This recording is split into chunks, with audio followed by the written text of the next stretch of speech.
আজ দীপান্বিতা অমাবস্যা, সর্বত্রই শক্তির আরাধনা। সতীপীঠ থেকে সিদ্ধপীঠ, কামাখ্যা থেকে তারাপীঠ, দক্ষিণেশ্বর, সর্বত্রই নিষ্ঠা ভরে চলছে দেবীর আরাধনা।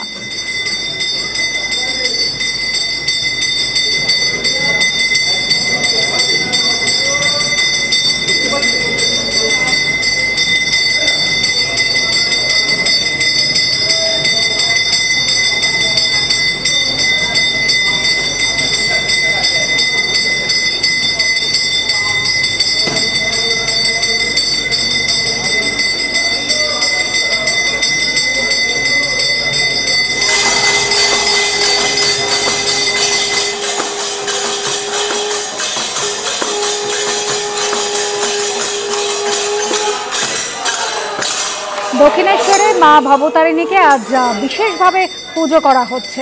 অন্যদিকে বিভিন্ন জায়গায় কিন্তু শক্তি আরাধনা চলছে, মা কালীর পুজো চলছে। যেরকম তারাপীঠ রীতি মেনে সকাল থেকেই পুজো হয়েছে, পুণ্যার্থীদের ভিড়। মন্দির চত্বরে কিন্তু একেবারে সাধারণ মানুষ, দর্শনার্থীরা তারা ভিড় করেছেন। সরাসরি আপনাদের নিয়ে যাই, আমাদের প্রতিনিধি আবির দত্ত রয়েছেন আমাদের সঙ্গে। অন্যদিকে ত্রিপুরেশ্বরী মন্দির, সেখান থেকেও রয়েছেন আমাদের অপর প্রতিনিধি প্রসেনজিৎ সাহা। প্রথমে আমি আবিরের কাছে আসি। আবির, প্রথমে মহাস্নান, মঙ্গল আরতি, নিত্য পুজো এবং তারপর ভোগ নিবেদনও তো সম্পন্ন হলো। দেখো, একেবারেই যেমনটা আমরা কিছুক্ষণ আগে দেখছিলাম যে ভোগ রান্না হচ্ছিল সকাল থেকে মায়ের জন্য, এবং কিছুক্ষণ আগে ভোগ নিবেদন, এবার ভোগারতি হবে এবং সরাসরি সেই ছবিতে দেখাবো মায়ের ভোগ দর্শন এবিপি আনন্দর পর্দায়।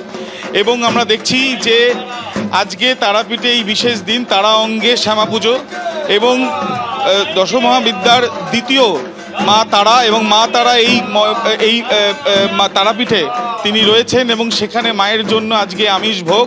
সরাসরি সেই ছবি দেখাচ্ছে দীপ্তেন্দু চক্রবর্তী, এবং একের পর এক ডালা নিয়ে রয়েছেন সেবায়িতরা। কোনো ডালাতে একরকম, কোনো ডালাতে আরেক রকম, কিন্তু সব ডালাতেই আজকে অন্নভোগ রয়েছে এবং তার সঙ্গে সঙ্গে পোলাও ভোগ। তাদের সঙ্গে একবার কথা বলবো, আজকে কী কী ভোগ রয়েছে আপনার? এটা পুষ্পান্ন ভোগ আছে, মায়ের সাদা অন্ন, পোলাও, খিচুড়ি, 5 রকম ভাজা, মিষ্টি আছে, মাছ আছে, বলির প্রসাদ আছে। আপনাদের ভোগে কি কি মাকে ভোগ নিবেদন করলেন? খিচুড়ি আছে, মাছ ভাজা আছে, 5 রকম মাছ ভাজা, পায়েস, দই। পুষ্পান্ন ভোগ আছে মায়ের, একই ভোগ।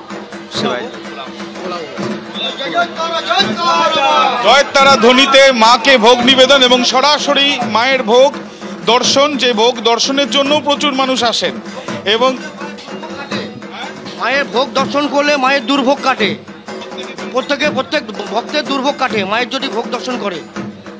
একেবারেই যেমনটা সেবাই জানাচ্ছেন যে মায়ের দর্শন এবং মায়ের ভোগ দর্শন করা এটা অত্যন্ত পুণ্যের কাজ। তার কারণ তাদের যা দুর্ভোগ রয়েছে সেই দুর্ভোগ কেটে যাবে এবং তার সঙ্গে সঙ্গে মনস্কামনা সেটাও পূরণ হবে। সরাসরি তারাপীঠের এই ছবি।